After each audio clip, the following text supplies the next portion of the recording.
As we go through, our everyday lives, I'm going to tie this message in with Mother's Day, and I see so many people that are struggling just to make it through the simplest things in life, and it makes you wonder in your head what they're going to do when the hard stuff comes. When it comes their way, and it's going to, what will they do then? They can't even make it through the simplest of times. And mothers, especially on this day, so many single mothers, that's kept things going for so many years. And there's some good fathers out there, but they're fewer than they were in generations before. And the mother had to step up. The mother was the intercessor. The mother was the one who was, protecting and guiding and trying. And, that's some of our society's breakdowns just because there's no fathers in the house. But at the same time, the mothers have, stood in the gap. They did their thing, and they went above and beyond what was called upon them to do to sustain things. God honors that. But I see today that people are giving up at a higher rate than ever before, and the few who are striving to walk closer with God, they stop short of pressing deeper and further into His presence. That's where I see us at. I've seen the generations that come before us that were like, pressed in, they dug deeper, they went further into the presence. But now I see people stopping short of that. They're just getting by, even in the church. It must be that life is just beating the crap out of us, knocking the sap out of us, however how you want to put it. But we're still in the fight, and the body blows, they keep coming relentlessly at us from life. And we find ourselves leaning on the ropes, resting on our little security blankets. Me, mine, and right in here, that's all that matters. And our arms are getting weary from being in the fight, and we're starting to drop our guard, and life just has been waiting for that one opening to punch us to the head and take us out. That's how it works. You're in a battle. The Bible says you're in a spiritual warfare. And so when you're in this fight, and they're wearing you out until you drop your arms, and then the enemy takes you out. So, in these times, it's when the scriptures of Philippians 3:14 tells us to press on. It says, I press on toward the goal to win the prize for which God has called me heavenward in Christ Jesus. You don't just go heavenward without going through Jesus. Some people think you can. They're living a lie, and they'll find out the hard way. But it says you press on. It don't say He'll do it for you. He walks with you through it. As He just said, my help comes from the Lord. But He expects you to press on toward the goal to win the prize. And you say, what prize? Well, eventually it's heaven. But as you press on in this life, you also reap the rewards that God honors by saying, you've made it this far, look back at where I brought you from, you'll go on to the next level, and you'll keep going forward, pressing on. Because when we are pressed is when we must press on. When we are pressed by life, it starts putting a squeeze on us, then we must press on. When we are pressed is when we should be at our best. See, that brings out the best in you. Pressure reveals what you are made out of. It just does. It puts you in a place where you either are going to step up or you're going to lay down. It does. And that's what it meant when what's going to happen when this tough stuff comes some of these people's way. Since today is Mother's Day, I'll use it as an example, as the mother is usually the backbone of the family, the heart of any home. You take a mother out of the home and it just kind of looks like a museum. It turns into a place where you won't want to be. She's the backbone a lot of times because they call her in a lot of terms the matriarch of the family. When I think Barbara Bush died, there was a big thing about how she was and how she was the matriarch of the family. Well, it goes in everybody's life. It's not just those people. I've seen my grandma Huskins do it. I've seen, all of them. It's just like they quit going to the reunions after she died because she was the backbone of that matriarch of the family. She was the one that said, well, we'll go because of her. See? And when the worst times seemed to hit, she could be found praying when the husband could probably be found in a bar somewhere. Tough times hit, the husband go gets him a jar of liquor, jug, whatever, and goes out, hits the bars. Can't take it. But the mother could be found praying a lot of times. She could be found encouraging her children after they failed when no one else had any words to say to them. Even the daddy might say, they'll get over it. It's just life. And then the mama would find time to ease in there with the comfort and encouragement and say the right words. She would stand between any predator and her children, defending them with her life. It's like, okay, I'm the mother hen, you don't come in here. I don't care if you're a wolf, an elephant, I don't care. Size does not matter when it comes to that. Now the dad would do the same thing, but it's almost like the mother is always on the lookout for predators, you know. It's like, you know, that's just her nurturing nature that she is given. Who will be found faithful is basically what God's asking. If the mother is the faithfulness person, who will be found faithful? Now you can apply that to man or woman. God's wanting to know who's going to be faithful. Because when you're pressed by the cold, hard realities of life, you have got to find a way to go beyond. You know, you got to go beyond what everybody else is afraid to do. A lot of them are so afraid these days, they're cowards. They're afraid to do anything. They're afraid to stand up. They're afraid to make a stand. They're afraid to get involved. But you got to find a way to go beyond. You got to go beyond what it looks like. Your eyes may be telling you this looks bad, this looks this way, this looks that way. Doesn't matter. You go by faith into the unknown. As you go, God goes with you. That's what He's waiting on. For somebody with that kind of spirit to say, I'm not waiting, I'm going, God's going with me. And He lets you know if it's time to strike, time to hold on, let things work out. He'll let you know your help comes from the Lord. And I promise you, if you do that, that's when God goes with you and is closest to you. And you've got to find a way to go beyond. You know, you got to go beyond the call of duty. You got to go beyond your job description. You want to know why so many people, so-called believers, miss out on God? Well, I'm glad you asked me, because I'm going to tell you. It's because they're not willing to go beyond at all. They're not willing. You're not willing to go beyond. You'll take just the routine is fine with you. If you went to church every day and they sung the same song from the same hymnal every day and made sure they got out right on the dot at the right time and everything, then you'd be fine with it. You're complacent. You're right there in the comfort zone. God don't operate there. God's always moving to the next thing. God's always moving deeper, further into the spirit realm, and you want to stay where you're at. We've done talked about that in the past, about what God had made available to us, but nobody wants to press in and receive it. Hebrews 11:8 says, by faith, that means going beyond when it don't look like you can. That's what faith is. You know, the substance of things hoped for, that's out there. The evidence of things not seen. You know, when you can't see it, it's when you got to go beyond. By faith, Abraham, when he was called to go, and you are too, you're called to go. You're not called to stay still. You're not called to just take up space, breathe in and out until your breath's gone. You're called to go. Now, Abraham may be called to do something different than you are. We all each have our own calling. And it says when Abraham was called to go out to a place, there's always going to be a place. I'm telling you, there's a time and there's a place for everything. But you're called into a place where he should afterwards receive for an inheritance. In other words, he went to a place for a reason. It was so that he could inherit all the blessings of God, so that he could receive everything he had been predestined to receive before foundations of the earth, just like you have. He obeyed and he went out. Now, you got to hold on a minute. Abraham had a lot of responsibilities. He was the patriarch of the family. He was like the mother was the matriarch. He was the man. He was the one everybody looked to and said, the faith of Abraham. Look at the faith of Abraham. And people pulled on him and drawed from him and all this stuff. But when God called to him and said, it's time to go, got to leave all that behind. His help came from the Lord. He knew that's the one that gave me my faith. He's the one that proved to me he's real. So I go what he says. And he goes where? To a place.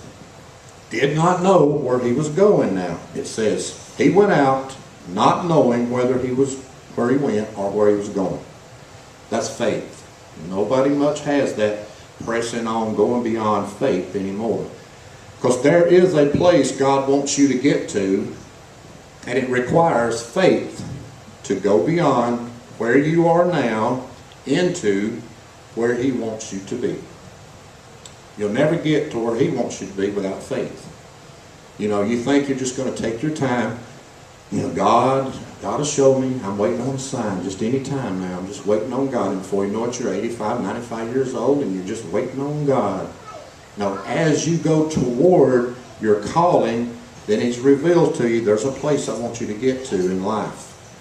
You know, if you read the Bible, each one of those people that's mentioned in the Bible had to get to a place where it was a pivotal, historical moment in their life where God said, now, that's where I've wanted you all along. I can use you for your purpose. But you see that most people, I think, live out their lives below what God has preordained for them to be. If you stop for a moment and think, why are you so angry all the time? Why are you so ill-spirited? Why are you so unsatisfied and frustrated? It probably is this. You're living below what God's preordained. You're not living the abundant life that God has preordained for you. So you're dissatisfied. You're unsatisfied with your life. You're unsatisfied with yourself, and you're unsatisfied with everybody around you because you're not living the abundant life that He's put so much inside of you that He wants to draw that out, but He can't get you to move to that place. You see how it works? So you got greatness inside of you that was placed in you from God. And until you go beyond what is this mediocre life trying to keep you into slavery to, and it'll keep you in bondage all your life, you'll look back and say, man, I was a slave to that. It had me. It had me. And then you're always going to be unfulfilled. You're going to walk around feeling like something's missing. You're going to walk around feeling like I know I'm not living out what God's put in me to do. I'm not using my gift. I'm not pressing on. I'm not going beyond. I'm staying still. Can't stay still. The water gets stagnant in the still pond. It's got to move. And that's why the creeks are so pretty and clear, because they're always moving. It keeps this junk out of it. So when God told Moses to tell Pharaoh, y'all know this, He said, let my people go. God sent Moses to tell Pharaoh, let my people go. All God was doing was declaring this: let my people go fulfill their destiny. See, people leave that part out. They thought it was just get out of jail free card. He was sending Moses to tell them, let them out of jail, let them out. No, He was telling them, let my people go so they can fulfill their destinies. Let my people go beyond being slaves to your worldly bondage. You're not called to be a slave. You're not called to be under bondage to anything the world has or offers you. He says, let them go. Let my people go into all the world and preach the gospel. There's another one. Go and preach the gospel in all the world. Then let my people go so they can. He's telling you to go, basically. So let my people go live the abundant life. I've already laid it out for them. Let them go do that. Just as God did then, He still does today. As in Job 37:5 will tell you, God does things beyond our understanding which cannot be comprehended or fathomed. He does. That's why atheists and people who don't believe can never receive the Word of God, because it's beyond their understanding. They want logical explanations, so it ain't going to happen. It's beyond. You go beyond. That's where it happens at. He does things beyond. If I could tell you over and over again, God does things beyond. Not in the normal, there's miracles every day. Every day you get up's a miracle and don't even realize it. You take it for granted. Everything's a miracle happening all around you at one time. So much that you take it for granted. But He does things beyond. Because He loves to show up on behalf of those who are willing to go beyond. Those who are willing, I said, to go beyond. Not the ones who are satisfied taking up space. That's my butt cheeks in that pew. This is me. That's all I'm ever going to be. I ain't going to change. This is who I am. Actually, some people get to liking their miserable self so much that they're proud of it. They'll brag on what a gripe they are. That's just me. That's who I am. God made me. No. God made you, but God said it's time to move on. It's time to press on into what greater things are out there. What's beyond the normal? What's beyond what you're capable of doing? You're capable of so much more. And Moses had to keep going back to Pharaoh over and over. And he had to go beyond what his ministerial job description was. That wasn't in his job description. Moses said, "You mean me? Go do that?" How many times you ever heard people say this, believers and non-believers, "It ain't my responsibility." It ain't my responsibility, that's somebody else's. It ain't my place. It ain't my place. I don't have no dog in this hunt. You know, it don't affect me. It don't affect me. Oh, I ain't no preacher. I ain't no preacher. Or, it ain't in my neighborhood. Well, it ain't yet, but it's coming. Could be your attitude. It ain't in my neighborhood. All these selfish things people say because they don't want to go beyond, get involved, and be part of the process to press on. And it goes on and on. The excuses after the excuses we can use to not get involved or to go beyond what we're normally doing. And last week, God reminded us about how he set everything up so that man's going to be without excuse. I don't care how good you are at giving excuses, God ain't going to listen to it because he's done told you in his word, in life, in situations and circumstances of how it is all laid out. You'll be without excuse. So don't be preparing your little speech before God when your time comes. It ain't going to happen. So all throughout Bible history, almost every time that there was a miracle, I want you to study this when you have time. Every time there's a miracle, study for yourself, or a supernatural occurrence, it came through somebody going beyond. You know, pressing on, pushing into his presence further. It goes beyond what was required of them. Now, don't you know these three things right here? It goes beyond what was required of them. I mean, just because you ain't no preacher don't mean you ain't a minister.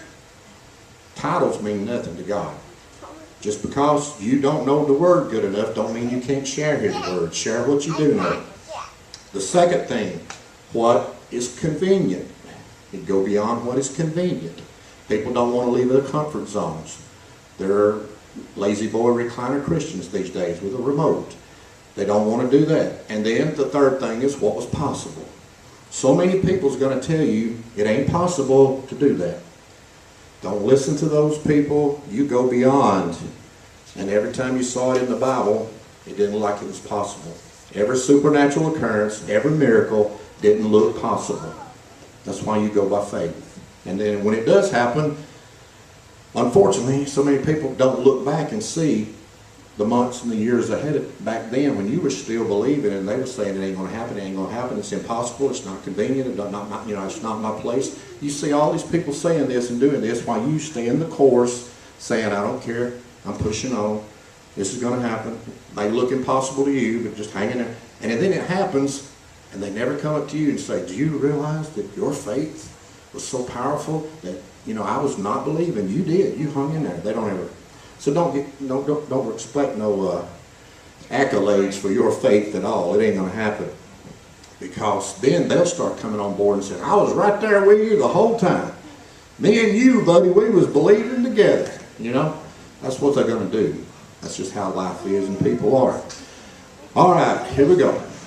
Apostle Paul was told to go to Rome and preach. Now, on his way, if you study the book of Acts, you're going to see the hell that Paul went through to get to Rome. Nobody wants to talk about that.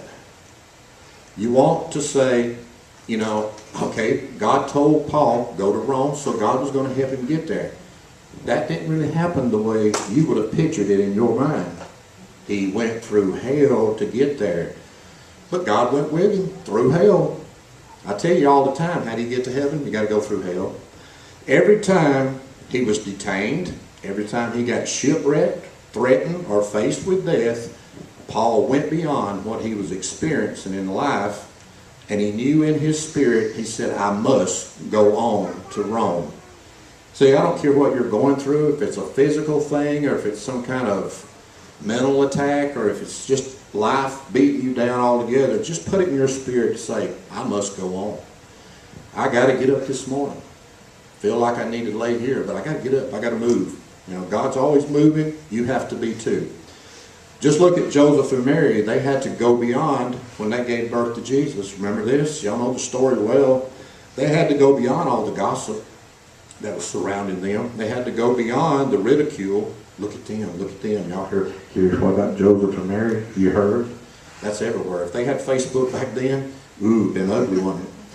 Politically correct laws and traditions. Back then, ooh, you was a mother out of wedlock type thing, buddy. It was tough stuff back then. It ain't like today where it's just, common. It's like politically correct laws or tradition. They had to go beyond that. They had to go beyond their socially accepted, upstanding reputation. Those nice people in the community. That's Joseph. He's a good man. That's Mary. She's sweet as she can be. All of a sudden, things changed, and it went, started being that way. They had to go beyond that. They had to go beyond that. And even Joseph and Mary had to go beyond their own logical thinking to embrace Jesus into the world. And I just said something there. You've got to do the same thing. To embrace Jesus and to walk it out and be what he wants you to be, you've got to go beyond all those things too. The gossip, the murmuring, the pointing of the fingers, the politically correct junk, socially accepted and all that crap. You got to go beyond even your own reputation and your logical thinking to say, I don't care. It's all about me and my relationship with the Lord. The ability to go beyond separates the men of God from the boys. I'll say that again. The ability to go beyond is what separates the men of God or the women of God from the boys or the girls.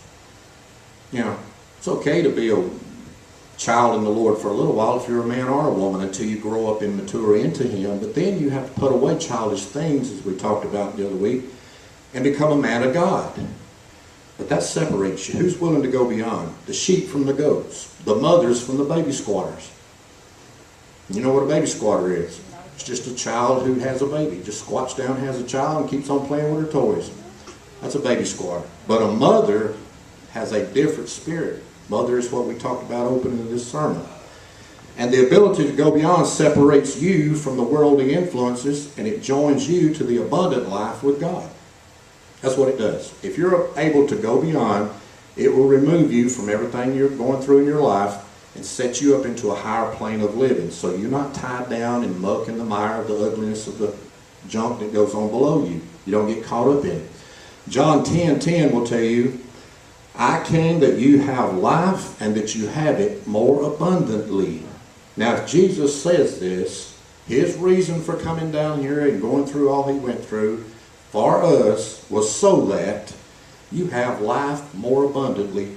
Why do we live below it?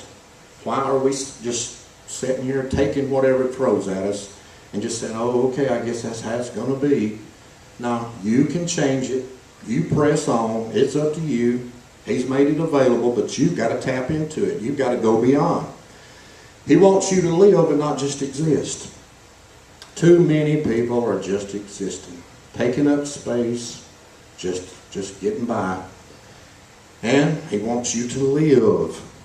What does he say in Braveheart? Every man dies, but not every man truly lives. You better be able to say, I lived. I lived my life. And Stephanie asked me, do you feel 60-year-old? And I said, no, but when I look back in my experiences, I feel like I'm 175 because of all I've squeezed into my short time on earth. I've squeezed in a lot. So you need to live, people. You need to live. Don't waste the gift of God he's given you, the thing called life. He wants you to thrive and not just survive. People say, if I can just make it to Friday, I get my paycheck.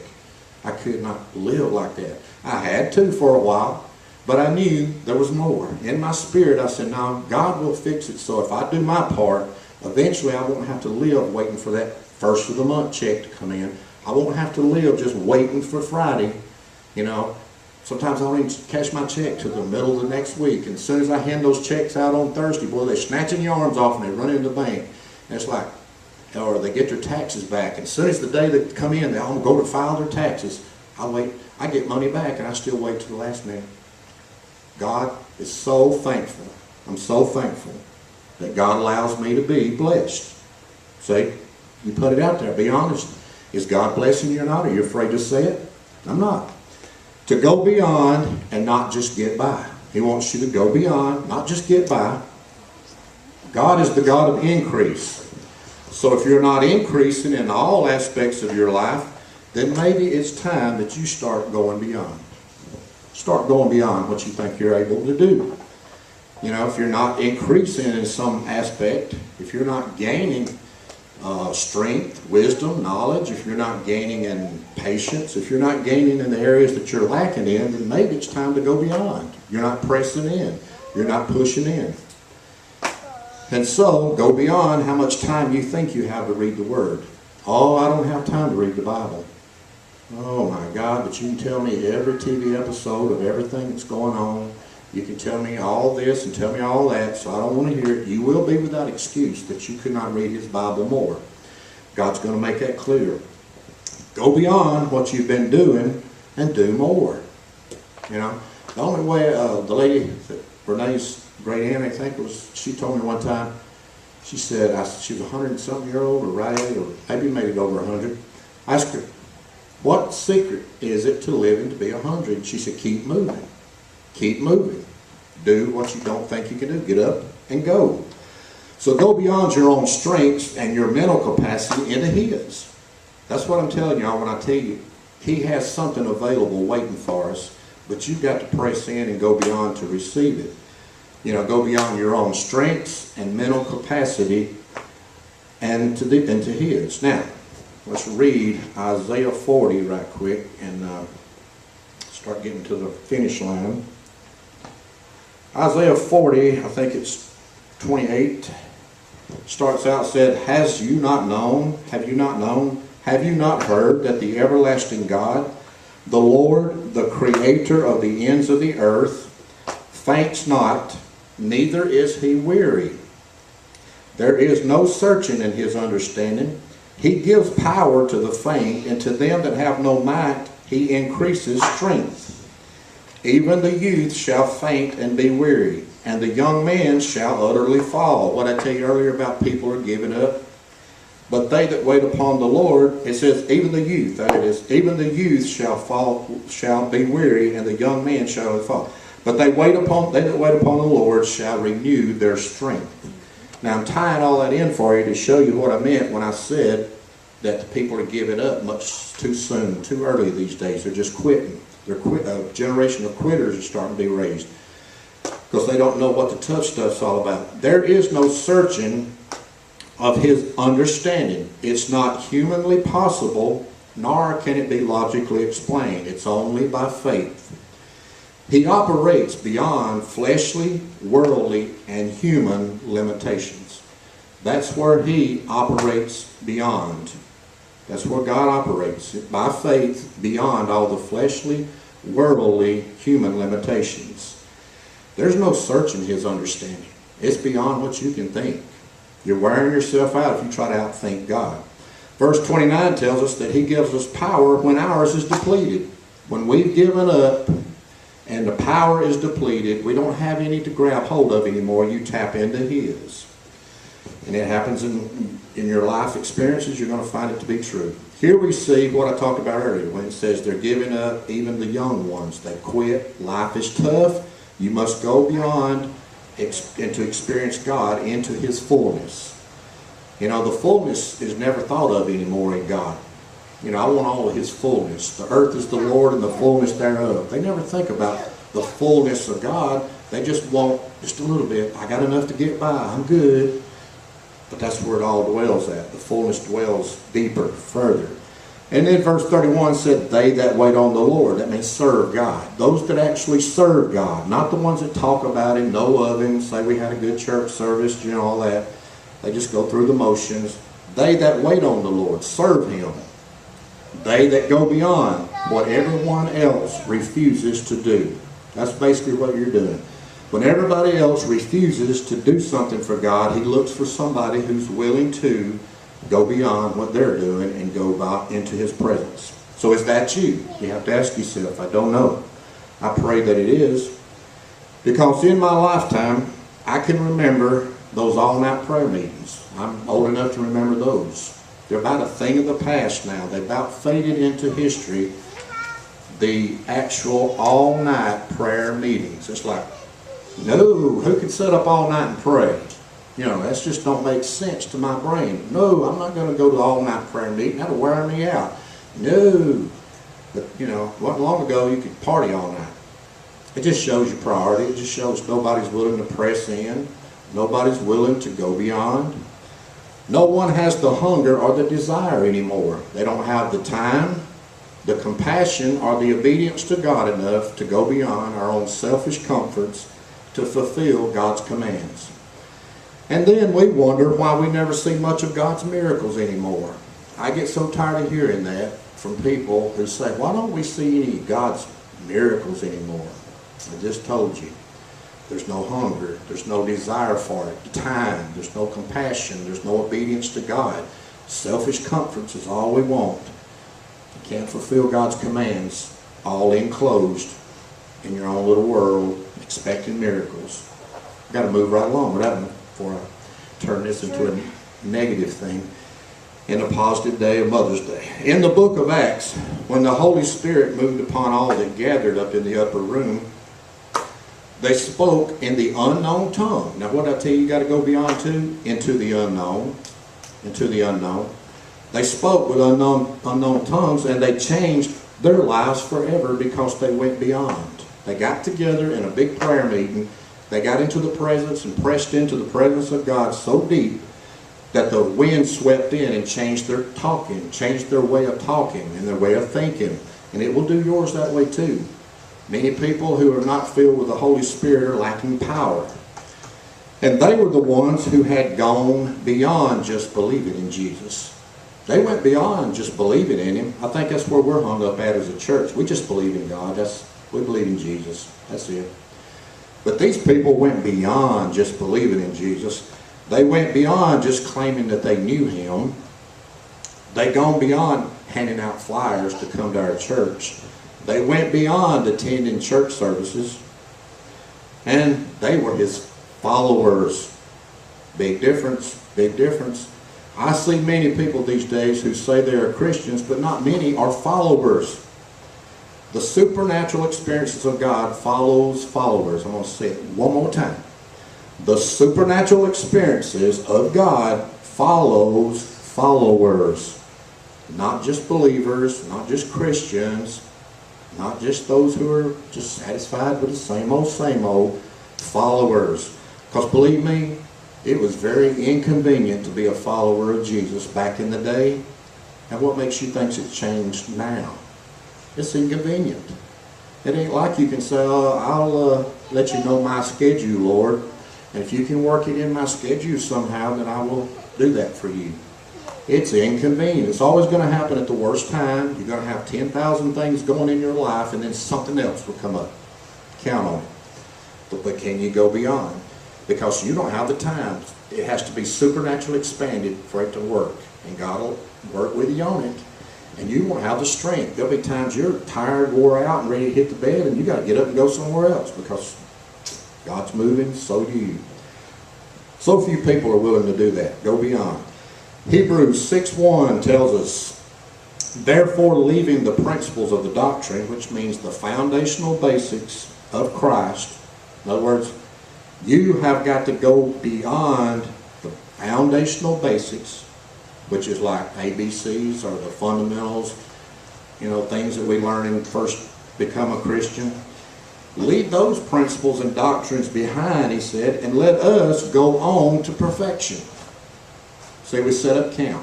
He says, as you go through the valley of the shadow of death, fear no evil, because I'm with you. He didn't say, set up camp in the valley of the shadow of death, and then when you need me, call me, and I'll come down and help you. And, you know, nope, keep moving, go through, go beyond. And that's what he's trying to say. Let us go on to perfection. You got to go past elementary teaching and on to maturity. You know, don't stop short of what you were created for. So many people are doing it. He keeps asking us to launch out into the deep, where the unknown is, the scary places. Go on out there. You may not have the answers yet, but go. Do not be shallow, is what he's trying to say. You know, what if somebody comes up to you and starts debating you? How much of the Word do you know to even just stand up for what you believe in? Are you shallow? Launch out into the deep. That's where God resides. That's where the presence of God is the most real, in the deep. Go beyond. If you will go beyond what seems normal or natural, God will take you beyond the veil. Now the veil is the thing that was rent when Jesus gave us direct access to God. And he takes you right into the throne room of God now. You have that available to you, but you got to go beyond down here. You got to go beyond the veil. But if you'll go beyond what seems normal or natural, he'll take you beyond the veil, beyond the heavens, beyond what you can fathom or even imagine. He is. That's just the way he does. He is just that, waiting for someone with that kind of faith. No one back then could have imagined that upper room experience that happened. They couldn't have imagined that was ever going to happen when the Holy Ghost came down. It had never been done before. Same thing works today. Things that have never been done before can only happen to people who are willing to go beyond. 2 Corinthians 3:16 tells us that when we turn fully to the Lord, I mean fully, not half-heartedly, not just give him lip service and say, I'm a Christian. When we turn fully to the Lord, the veil shall be taken away. That's a promise. If you'll turn fully to him with everything within you, heart, spirit, mind, soul, and body, then the veil gets taken away and you see clearly into the heavens. You see as God sees. This is that relationship. Where the fullness of God dwells, there's direct access to his throne room, and that's where miracles happen. That's in the miraculous there. So, let's look at what Jesus said as we wind down. In Luke 13, 32 and 33. Now after they warned Jesus, I like this, nobody preached on this scripture much, because Jesus said it in such a way that he said it. After they warned him that Herod was going to kill him, what did Jesus say? Go tell that fox. In other words, Jesus said, go tell that rascal, in terminology these days. He said, tell him, behold, I cast out devils. So if he needs the devil cast out of him, tell him I'm here. If he wants the devil cast out of him, I'm available. Jesus is putting it out there like, if you've got a problem, and that old fox is running his mouth about that, tell him I can cast those demons out of him. And then he says, I do cures. I can cure you, buddy. You know, if evil is the worst disease, Jesus is the cure. He said, I'm available. And then he says, today and tomorrow and the third day, I shall be perfected. Jesus is projecting. Jesus is going beyond right now. Jesus said, not only today, not only tomorrow, and the third day I'll be perfected. In other words, Jesus was striving on too, moving on to perfection, just like he told us to do. Then he says this, nevertheless, I must, see what I tell you earlier? I must press on. I must go to Rome. I must go on. He said, I must walk today and tomorrow and the day following, for it cannot be that a prophet perishes in Jerusalem. In other words, it's been promised in God's word that it's not going to fade away. We're going to reach our goal. And I cannot allow it to happen, so what am I going to do? I am going to walk on. I want to sing, walk on through the rain, walk on through the... That just makes you want to sing, you know, you'll never walk alone. Because he said, I must walk on today, tomorrow, and the day following. I must. Jesus had his part to do. Now, here's what I'll leave you with. If you want a breakthrough, go beyond. Go beyond. Don't just say, I'm waiting on a breakthrough. God's going to give me a breakthrough. I'm going to sit right by his stump and wait for a breakthrough. The stump will become a tree before you get a breakthrough. Go beyond. Press in. Do something you've never done before. Walk around. Get radical. You know, move. Change. Go out and witness. Do something for somebody else. You know, you're healed by praying for one another that you may be healed. If you want us to be set free of anything in your life, go beyond. Go beyond what you think you're capable of doing. Deeper into the presence, out into the deep and the unknown. So, how do you get to heaven? Not only do you go through to hell to get there, how do you get to heaven? By going beyond. You go beyond. And people don't want to go beyond. So that's why heaven's not going to be crowded. They don't want to go beyond their natural thinking, their routine lives, their complacency, same old, all about me stuff. So they got to suffer the consequences. You got to press in, and you got to go beyond. So, I hope you got something today. Let's go into prayer for today.